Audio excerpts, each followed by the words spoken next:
Hello बच्चों, I am Sabir Ali and welcome to my channel my physics. चलिए शुरू करते हैं। तो अभी हम लोग पढ़ चुके हैं आइसोकोरिक प्रोसेस। लास्ट लेक्चर में आइसोकोरिक प्रोसेस हम लोग पढ़ चुके हैं, राइट। थोड़े बहुत हमने क्वेश्चन भी किए हैं, ठीक है। और आइसोकोरिक प्रोसेस में क्या हुआ करता था, वॉल्यूम क्या था, कांस्टेंट था, तो वर्क डन 0 होता था, ठीक है। अब हम लोग जो नेक्स्ट है हम लोग पढ़ रहे हैं आइसोबेरिक प्रोसेस। क्या है? आइसोबेरिक प्रोसेस, ठीक है। तो आइसोबेरिक प्रोसेस की हम लोग बात करें तो यहाँ पे क्या होगा, प्रेशर कांस्टेंट रहेगा, ठीक है। क्या है बच्चों? प्रेशर कांस्टेंट, ठीक है। हम लोग इसको लिखेंगे by first law of thermodynamics. First law of thermodynamics बोल सकता है कोई? मुझे बोलो क्या है? हाँ, अब इसको Q इक्वल टू लिखेंगे डेल्टा U प्लस डब्ल्यू। अगर हम इसको डिफरेंशियल फॉर्म में लिखे तो हम लिखेंगे dQ equal to DU plus DW। बोल हाँ के ना? ठीक है। तो अब यहाँ पे प्रेशर कांस्टेंट है तो ना तो वर्क डन 0 है, ना ही आपका इंटरनल एनर्जी में चेंज 0 है, और ना ही हीट 0, ठीक है। यहाँ पे प्रेशर कांस्टेंट है तो हीट अगर n मोल गैस प्रोसेस हो रही है तो हम लोग बोलेंगे कि सर ये NCP dt है। dt क्या है? टेम्परेचर डिफरेंस है। और हम लोग du को हमेशा क्या लिख सकते हैं? NCV dt लिखते हैं। और इसको क्या लिख सकते हैं? PdV लिख सकते हैं। बोलो, लिख सकते हैं। तो हम इनको अलग अलग भी लिख सकते हैं कि सर dq इक्वल टू है NCV dt। अगर इसको इंटीग्रेट करें टेम्परेचर T1 से T2 तो क्या मिलेगा? Q मिलेगा।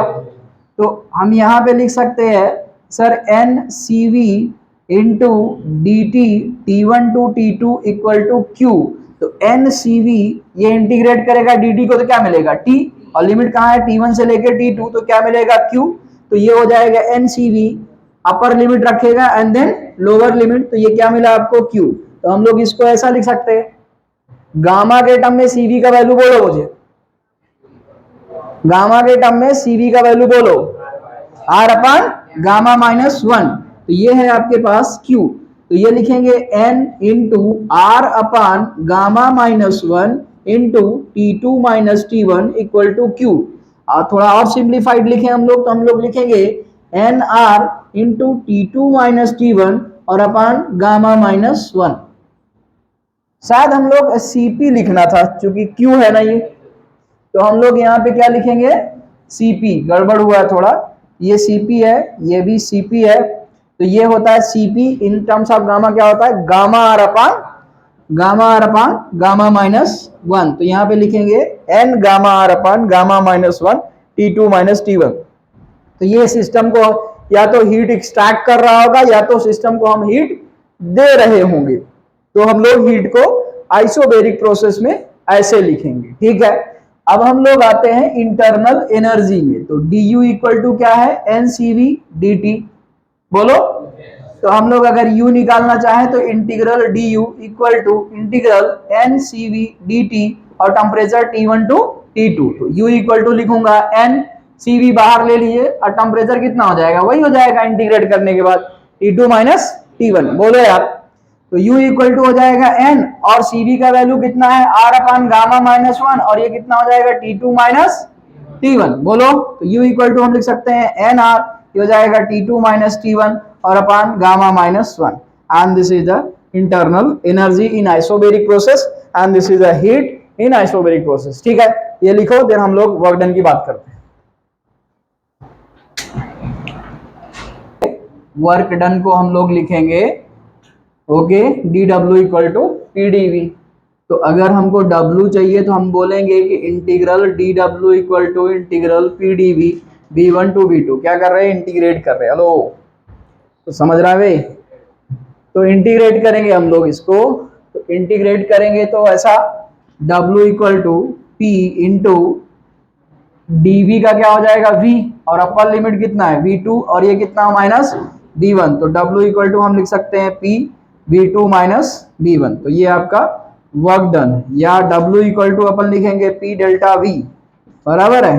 तो इसको हम लिख सकते हैं NR डेल्टा T, ये भी लिख सकते हैं क्योंकि PV इक्वल टू NRT है।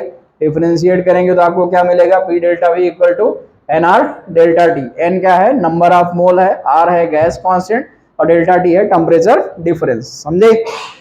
लिख, जल्दी से लिख, लिख लिए। चलिए अब हम लोग पढ़ेंगे आइसोबैरिक प्रोसेस का आईडी कर्व कैसा होता है वो देखेंगे। ठीक है, देखो यहाँ पे सब हेडिंग लिख लेना, ID curve for isobaric process. तो यहाँ पे क्या कांस्टेंट रहता है, क्या कांस्टेंट रहता है? प्रेशर। तो जैसे मान लीजिए कि स्टेट ए है और ये स्टेट बी है, और आपका मान लीजिए यहाँ वॉल्यूम V1 है, यहाँ पे हम मान सकते हैं वॉल्यूम V2। ये बताइए एक्सपांसन हो रहा है कंप्रेशन, एक्सपांसन हो रहा है कंप्रेशन, वॉल्यूम बढ़ रहा है घट रहा है? ए से बी जाने में वॉल्यूम बढ़ रहा है कि घट रहा है? बढ़ रहा है, एक्सपांसन हो रहा है। तो हालांकि प्रेशर क्या है, ए पे प्रेशर जो है वही प्रेशर बी पे भी है। तो ये ए से बी, अगर स्टेट ए से स्टेट बी में कोई गैस प्रोसेस होती है तो उसका प्रेशर क्या है, कांस्टेंट है। तो हम लोग बोलेंगे ये क्या रिप्रेजेंट करता है, आइसोबैरिक प्रोसेस को रिप्रेजेंट करता है। कुछ समझा है? ठीक है, अब अगर हमको वर्क डन यहाँ पे निकालना है तो वर्क डन जो होगा तो हम लिखेंगे कि सर एरिया अंडर, ठीक है, कर्व, यहाँ पे स्पेशली लिखेगा ऑन वॉल्यूम एक्सिस। कहाँ लिखेगा? On volume axis. तो इसके नीचे का जो एरिया है, ये पूरा एरिया अगर तुम निकालेगा तो यही क्या है, आपका वर्क डन है। समझे? तो पीवी कर्व में वॉल्यूम एक्सिस पे अगर हम लोग एरिया निकालेंगे, कोई भी तरह का कर्व आपका है, हम लोग एरिया निकालेंगे तो क्या मिलेगा, वर्क डन मिलेगा। ठीक है, वर्क डन पॉजिटिव होगा अगर एक्सपांसन होगा, वर्क डन नेगेटिव होगा अगर कंप्रेशन होगा। कुछ समझा है? लिख, बढ़े आगे भाई, लिखिए, नोट करके लिख। ठीक है, मान लीजिए आपके पास पीवी कर्व है, आवाज नहीं, ये आपका वॉल्यूम एक्सिस है और ये प्रेशर एक्सिस है, ये पॉइंट ए है और ये पॉइंट बी है। आपका प्रोसेस ये पाथ के थ्रू हुआ है, तो प्रेशर एट ए क्या है, जो भी है वही प्रेशर एट बी है। लेकिन यहाँ पे प्रॉब्लम क्या हुई, यहाँ पे पहले प्रेशर क्या हुआ, कम हुआ है, और फिर प्रेशर बढ़ के फिर से वही आ गया है। तो ये जो है इसको हम लोग बोलते हैं, ये सर नॉन आइसोबैरिक प्रोसेस है। क्या है? नॉन आइसोबैरिक प्रोसेस है। ठीक है, हेलो, ये है नॉन आइसोबैरिक प्रोसेस, क्योंकि जब हम लोग एरिया निकालेंगे तो जो वर्क डन होगा वो ग्रेटर देन एरिया होगा। अब यहाँ पे देखिए जो वर्क डन है, तो ये वाला वर्क डन ये वाले एरिया से ज्यादा है। समझ आ रहा है कुछ? तो ये वाला जो है तो आपका प्रेशर कम हुआ और फिर फाइनल स्टेट पे जाते जाते प्रेशर फिर से वही आ गया है।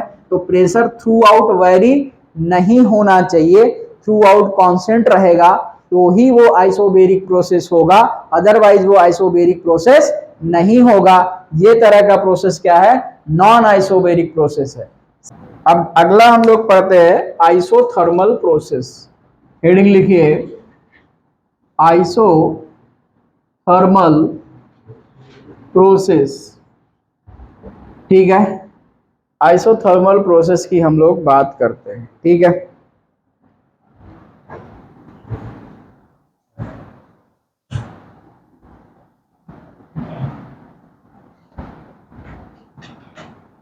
तो आइसोथर्मल प्रोसेस में क्या रहता है बेटा, टेम्परेचर क्या रहता है, कांस्टेंट। टेम्परेचर क्या रहेगा, constant, delta T equal to 0।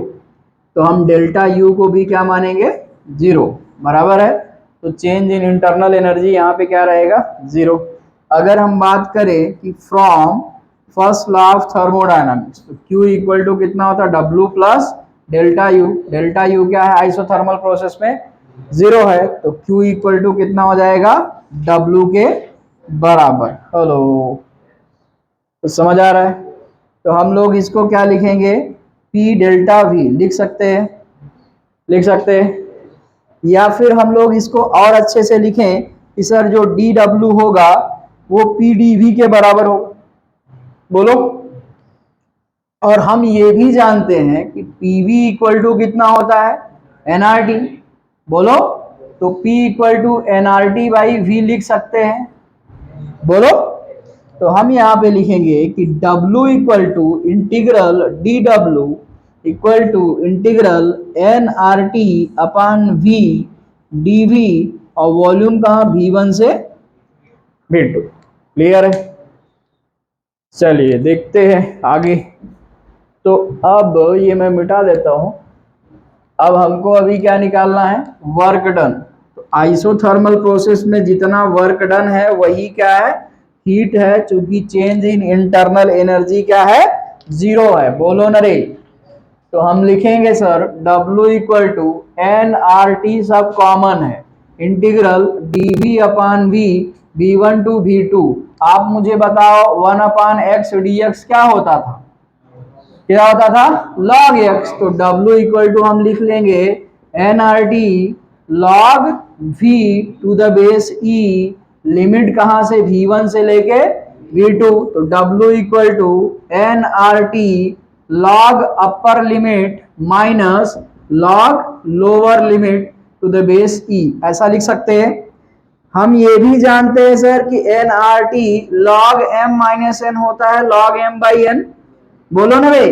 ये हो जाएगा V2 by V1 to the base E। But हमको अगर वर्क डन SI यूनिट में निकालना है तो हमको log को बेस 10 में रखना पड़ेगा।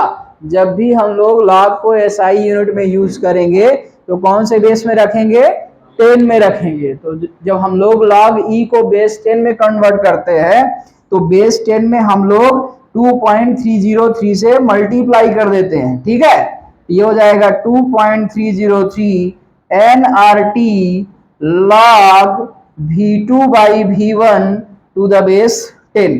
तो ये हो गया आइसोथर्मल प्रोसेस में वॉल्यूम में अगर चेंज होता है V1 से V2 तो आपको मिलेगा work done 2.303 nRT log V2 by V1। अब प्रेशर जो है वॉल्यूम का क्या है, इनवर्स है कांस्टेंट टेम्परेचर पे।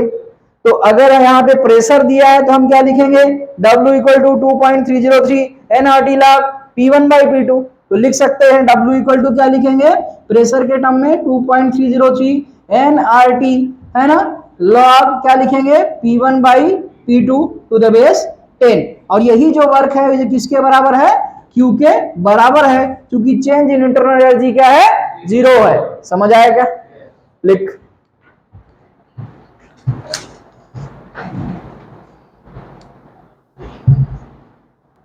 ID for isothermal process. तो हम लोग इसका ID बनाएंगे। तो ये आपका V है और ये क्या है, प्रेशर है। तो यहाँ पे आप देखिए हम लोग इसको ऐसे समझ सकते हैं, PV इक्वल टू कितना है, ये मोल और R क्या है, कांस्टेंट है, और टेम्परेचर भी क्या है, कांस्टेंट है। तो हम बोलेंगे कि PV क्या है, कांस्टेंट है, तो P प्रोपोर्शनल टू क्या बोलेंगे, 1 बाई V। तो अगर टेम्परेचर कांस्टेंट है तो आपको ये कुछ ऐसा दिखेगा। यहाँ पे मान लीजिए आपको वॉल्यूम कितना है, V1 है, और बाद में वॉल्यूम कितना है, V2 है। ये स्टेट 1 है और ये स्टेट 2 है। ये गैस का प्रोसेस हुआ है स्टेट 1 से स्टेट 2। तो इसको हम लोग क्या बोलेंगे, क्या हुआ है, आइसोथर्मल प्रोसेस हुआ है। जितना टेम्परेचर स्टेट 1 पे है उतना ही टेम्परेचर स्टेट 2 पे है। Even through out the process आपका टोटल टेम्परेचर क्या है, कांस्टेंट है, या T हम मान सकते हैं। तो समझ आया? बोलो भाई। यहाँ पे प्रेशर आप मान लीजिए कि सर यहाँ पे प्रेशर ऐसा है और यहाँ पे आपका प्रेशर P1 है या P2 है, जो भी आप मान लें। ठीक है, यहाँ P1 मान ले और यहाँ पे कितना है, P2। लिख इसको।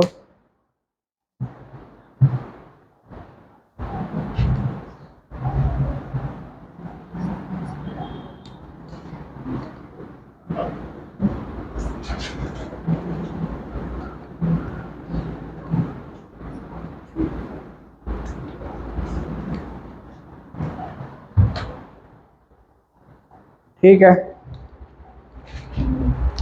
एक नोट करके लिखिए।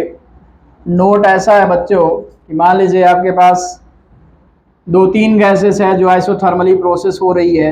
ये प्रेशर है, ये वॉल्यूम है, ये मान लीजिए ऐसा है, टेम्परेचर मान लीजिए T1 है, एक ग्राफ ऐसा है टेम्परेचर T2 है, एक ग्राफ ऐसा है टेम्परेचर T3 है, तो हम लिखेंगे T3 is greater than T2 is greater than T1।